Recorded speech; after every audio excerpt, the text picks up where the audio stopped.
जय श्री हरि विष्णु। प्रिय भक्तों, आज आप श्रवण करेंगे चातुर्मास कथा अध्याय 39। उम्मीद है कल का अध्याय आप लोगों ने पूरा सुना होगा। तो आइए अब सुनिए उसके आगे की कथा। मुनियों ने कहा, हे भगवान, अब हम राजा इंद्रदुम्न के बारे में सुनना चाहते हैं। उस श्रेष्ठ तीर्थ में जाकर उन्होंने क्या किया। तब ब्रह्मा जी कहने लगे, मुनियों सुनो, मैं उस क्षेत्र के दर्शन और राजा के कर्म का संक्षेप में वर्णन करता हूँ। उस त्रिभुवन विख्यात पुरुषोत्तम क्षेत्र में जाकर महाराज इंद्रदुम्न ने रमणीय स्थानों और नदियों का दर्शन किया। वहाँ एक बड़ी पवित्र नदी बहती है जो विंध्याचल घाटी से निकलती है। वह नदी सभी पापों को दूर करने वाली और कल्याणमयी है। उसका स्रोत बहुत बड़ा है और उसका महत्व गंगा जी के ही समान है। वह दक्षिण समुद्र में मिलती है। वह पूर्ण सलिला सरिता महानदी के नाम से विख्यात है। उसके दोनों किनारों पर अनेकों गांव और नगर बसे हुए हैं। वे सभी गांव अच्छी फसल होने के कारण बड़े मनोहर दिखाई देते हैं। वहाँ के लोग बड़े हिष्ट पुष्ट होते हैं। वहाँ रहने वाले ब्राह्मण, क्षत्रिय, वैश्य तथा शूद्र शांत भाव से अलग अलग अपने अपने धर्मों में तत्पर दिखाई देते हैं। ब्राह्मणों के मुख से 6 अंग, पद और क्रम से युक्त वैदिक वाणी निकलती रहती है। कोई अग्निहोत्र में लगे रहते हैं और कोई उपासना में। वे समस्त शास्त्रों के अर्थ समझने में कुशल यज्ञकर्ता और प्रचुर दक्षिणा देने वाले होते हैं। वहाँ चबूतरों, सड़कों, वनों, उपवनों, सभा मंडपों, महलों और देव मंदिरों में महान जन समुदाय इकट्ठा होकर इतिहास, पुराण, वेद वेदांग, काव्य, शास्त्रों की कथा सुनते हैं। उस देश की स्त्रियों को अपने रूप और यौवन पर गर्व होता है।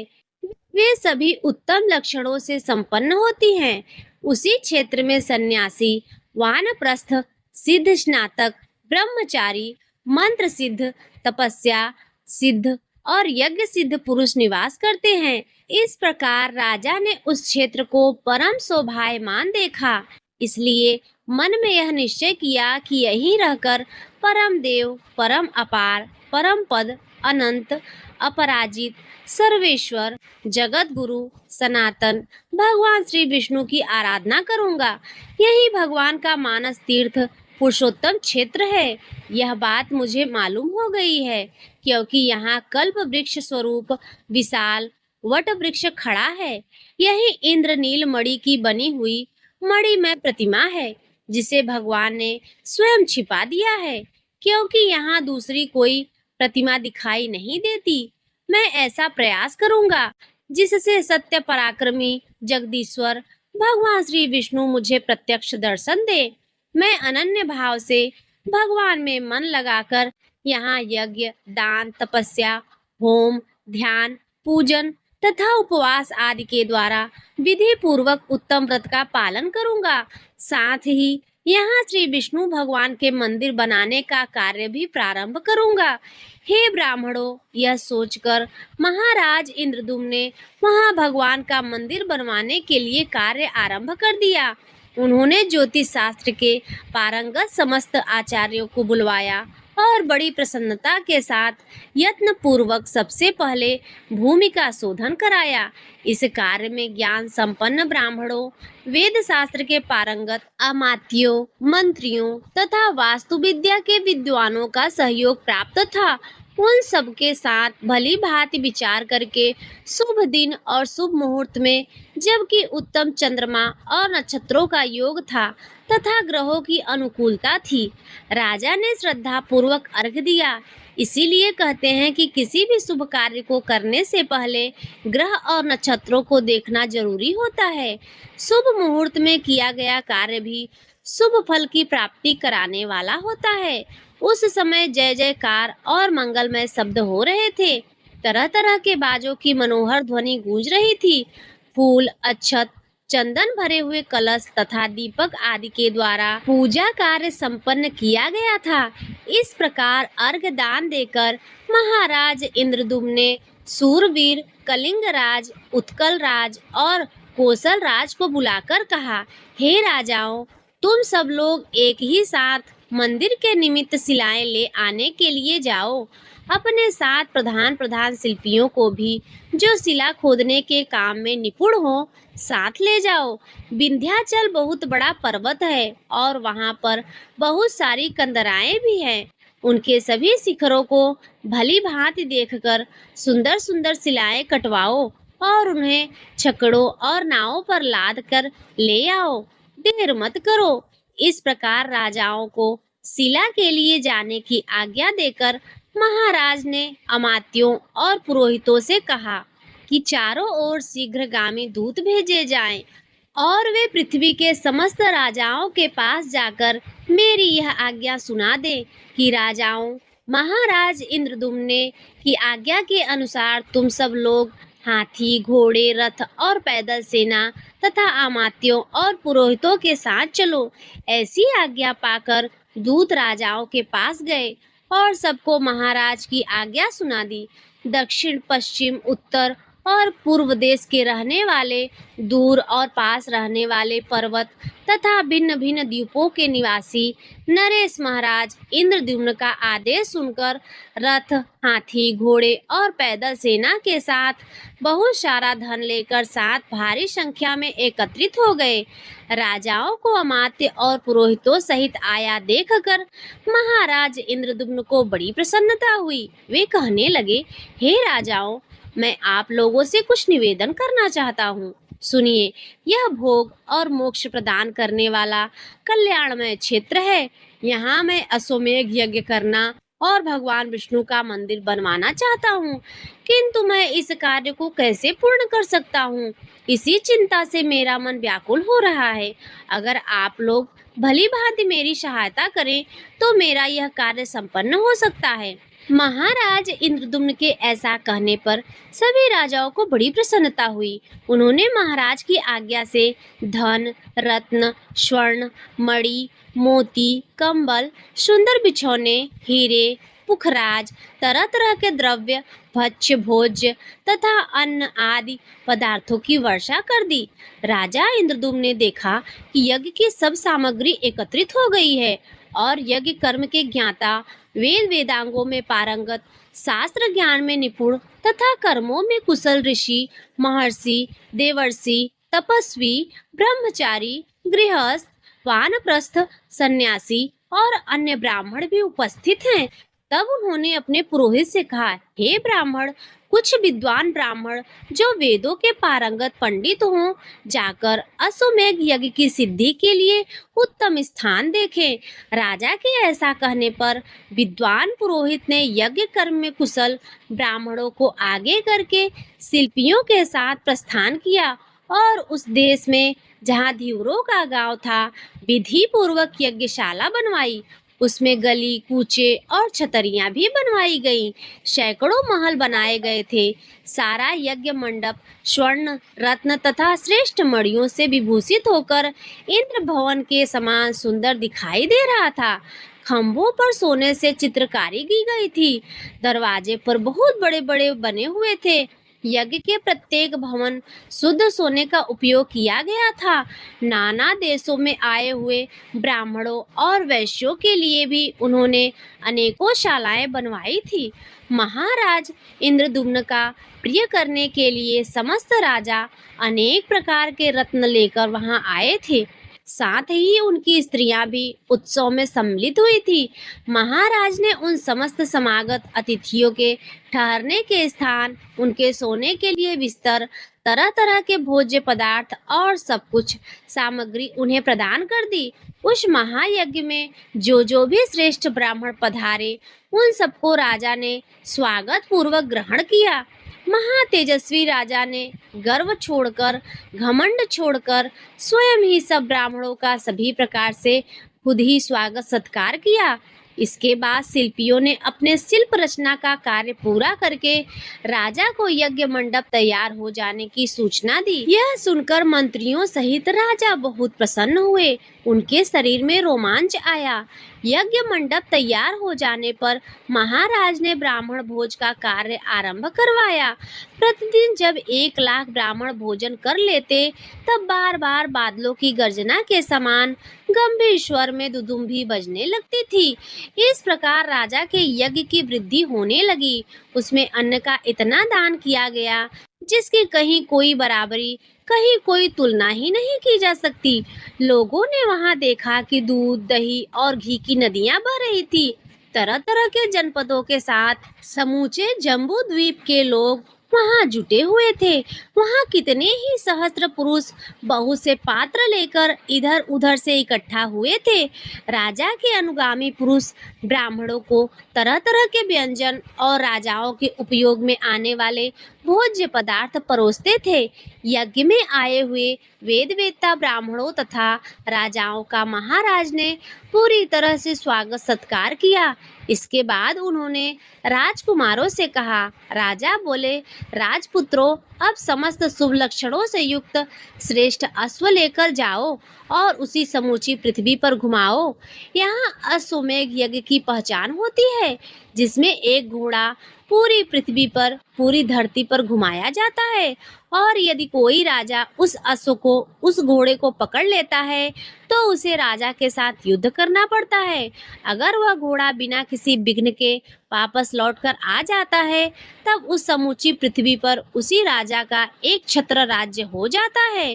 तो इस प्रकार राजा इंद्रद्युम्न ने अपने पुत्रों को आज्ञा दी, विद्वान और धर्मात्मा ब्राह्मण यहाँ होम करें और यह यज्ञ उस समय तक चलता रहे जब तक कि भगवान इसके समीप प्रकट होकर मुझे प्रत्यक्ष दर्शन न दे दे।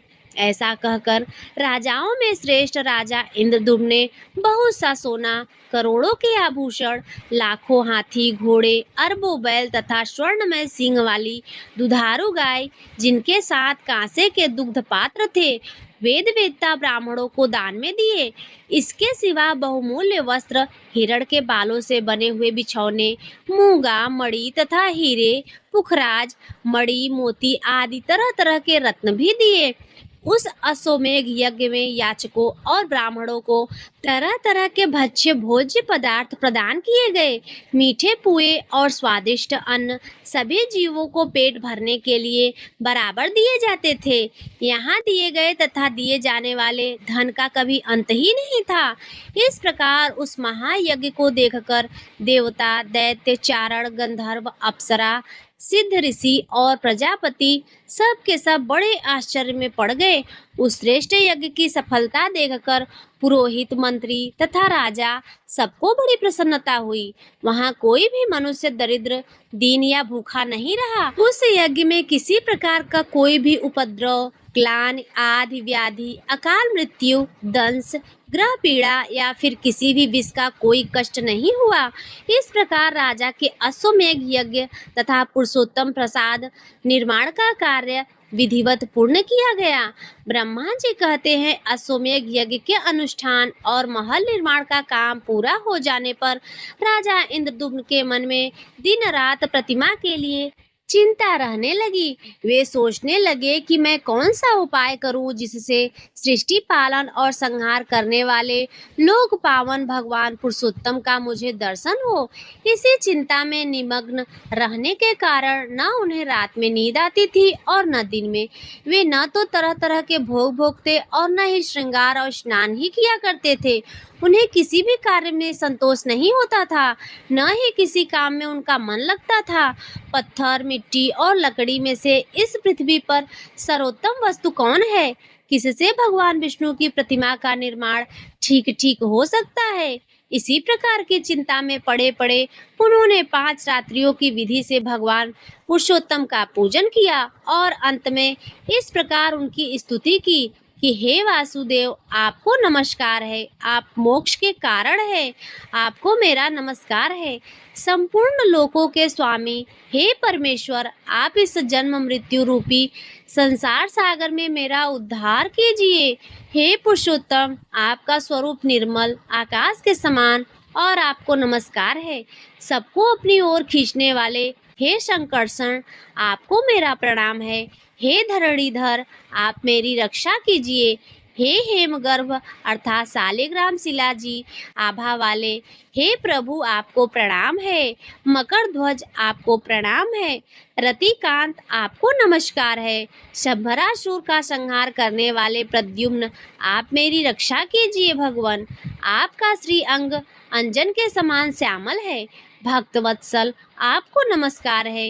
हे अनिरुद्ध, आपको प्रणाम है। आप मेरी रक्षा करें और वरदायक बने। संपूर्ण देवताओं के निवास स्थान आपको नमस्कार है। हे देवप्रिय, आपको प्रणाम है। नारायण आपको नमस्कार है। आप मुझ शरणागत की रक्षा कीजिए। बलवानों में श्रेष्ठ बलराम, आपको प्रणाम है। लांगला युद्ध आपको नमस्कार है। चतुर्मुख जगत धाम पितामह, मेरी रक्षा कीजिए। नील मेघ के समान आभा वाले घनश्याम, आपको नमस्कार है। देव पूजित हे परमेश्वर, आपको प्रणाम है। सर्वव्यापी हे जगन्नाथ, मैं भावसागर में डूबा हुआ हूँ, कृपया मेरा उद्धार कीजिए।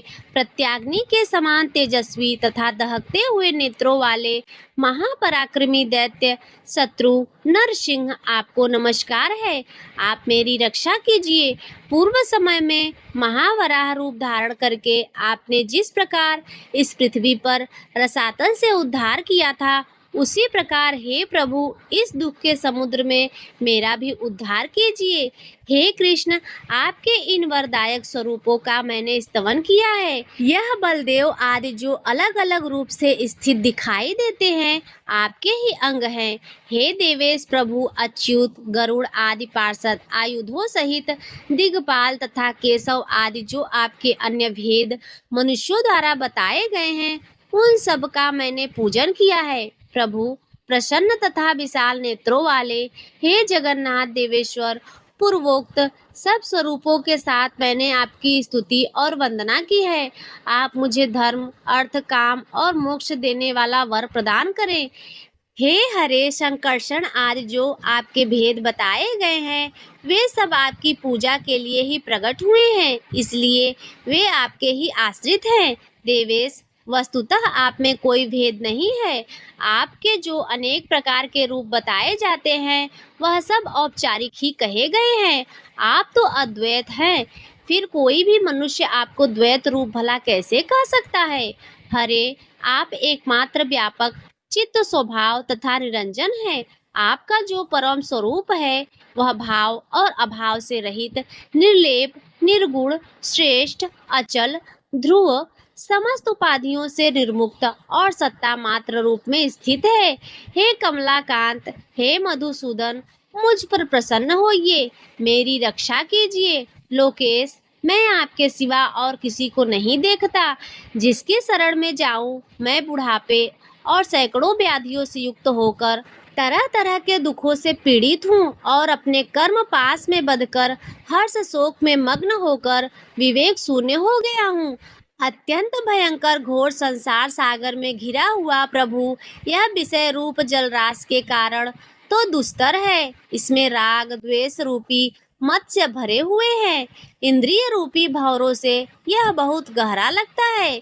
इसमें तृष्णा और शोक रूपी लहरें भरी हुई हैं। यहाँ न कोई सहारा है, न ही कोई अवलंब। यह सारहीन और अत्यंत चंचल है।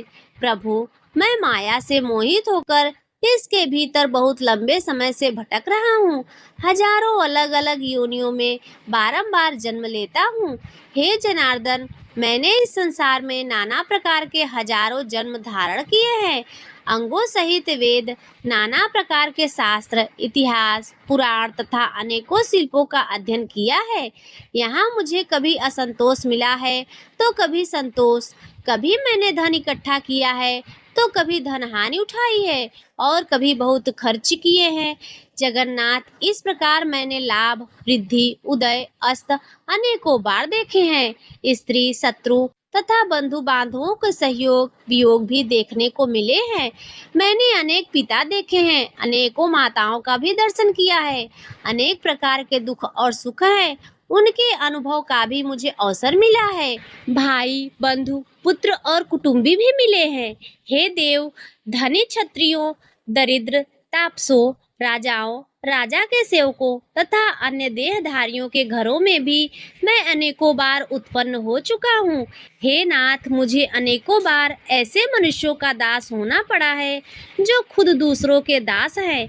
मैं दरिद्र, धनी और स्वामी भी रह चुका हूँ। कभी दूसरों ने मुझे मारा तो कभी मेरे हाथ से दूसरे मारे गए।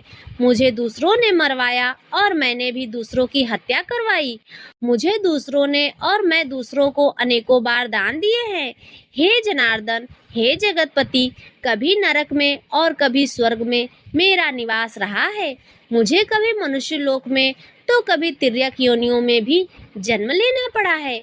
हे सुरश्रेष्ठ, जैसे रहट में रस्सी में बंधी हुई घटिका कभी ऊपर जाती है, कभी नीचे आती है और कभी बीच में रुकी रहती है, उसी प्रकार मैं कर्म रूपी रस्सी में बंधकर देवयोग से ऊपर नीचे, मध्यवर्ती तथा अन्य लोकों में भटकता रहता हूँ। इस प्रकार यह संसार चक्र बड़ा ही भयानक और रोमांचकारी है। प्रभु, मैं बहुत लंबे समय से घूम रहा हूँ, किंतु कभी इसका अंत नहीं दिखाई देता। समझ नहीं आता कि अब मैं क्या करूँ। हे हरे, हमारी संपूर्ण इंद्रियां व्याकुल हो गई हैं। अब मैं क्या करूं? कहाँ जाऊं? मैं शोक और तृष्णा से आक्रांत होकर अब मैं कहाँ जाऊं? मेरी चेतना लुप्त हो रही है। देव, इस समय व्याकुल होकर मैं आपकी शरण में आया हूँ। हे कृष्ण, मैं संसार सागर में डूबकर दुख भोगता हूँ। मुझे बचाइए। जगन्नाथ, अगर आप मुझे अपना भक्त मानते हैं तो मुझ पर कृपा कीजिए। आपके सिवा दूसरा कोई ऐसा बंधु नहीं है जो मेरी चिंता कर सके। हे देव, हे प्रभु, आप जैसे स्वामी की शरण में आकर अब मुझे जीवन मरण या योगक्षेम के लिए कहीं भी कोई भय नहीं है। श्री ब्रह्मा जी कहते हैं, राजा इंद्रद्युम्न के इस प्रकार स्तुति करने पर भगवान गरुड़ ध्वज ने प्रसन्न होकर उनका सब मनोरथ पूर्ण किया। जो मनुष्य भगवान जगन्नाथ का पूजन करके प्रतिदिन इस स्रोत से उनकी स्तुति करता है, वह बुद्धिमान निश्चय ही मोक्ष प्राप्त कर लेता है। जो एकाग्र चित्त होकर इसका पाठ करता है या इस स्रोत को सुनता है या दूसरों को सुनाता है, वह पाप रहित होकर भगवान विष्णु के सनातन धाम में जाता है। यह स्रोत परम प्रशंसनीय, पापों को दूर करने वाला, भोग और मोक्ष देने वाला, कल्याणमय, गोपनीय, अत्यंत दुर्लभ तथा पवित्र है। इसे जिस किसी मनुष्य को नहीं देना चाहिए। जिसके हृदय में भक्ति हो, केवल उसी को इसका उपदेश देना चाहिए। नास्तिकों के इस स्रोत का पाठ कभी नहीं करना चाहिए। जो निर्मल हृदय वाले मनुष्य उन परम सूक्ष्म, नित्य, पुराण पुरुष मुरारी श्री विष्णु भगवान का ध्यान करते हैं, वे मुक्ति के भागी होकर भगवान विष्णु के धाम को जाते हैं। ठीक उसी तरह जैसे मंत्रों द्वारा यज्ञ की अग्नि में हवन किया हुआ हविष्य भगवान विष्णु को प्राप्त होता है। स्तुति किए जाने के बाद राजा इंद्रद्युम्न को भगवान के दर्शन किस प्रकार हुए, किस प्रकार उन्होंने भगवान की प्रतिमाओं का निर्माण किया, किस प्रकार उनकी स्थापना की, इसका बहुत ही रोचक प्रसंग आप लोग अगले अध्याय में सुनिएगा। तो बोलिए विष्णु भगवान की जय, चातुर्मास महात्म्य की जय, धर्म की जय हो, अधर्म का नाश हो, प्राणियों में सद्भावना हो और विश्व का कल्याण हो। प्रिय भक्तों, उम्मीद है आज की कथा आपको अच्छी लगी होगी। अगर अच्छी लगी हो तो इस वीडियो को लाइक कर दीजिए, चैनल पर पहली बार आए हो तो सब्सक्राइब कर लीजिए और कमेंट में जय श्री हरि विष्णु अवश्य लिखिए।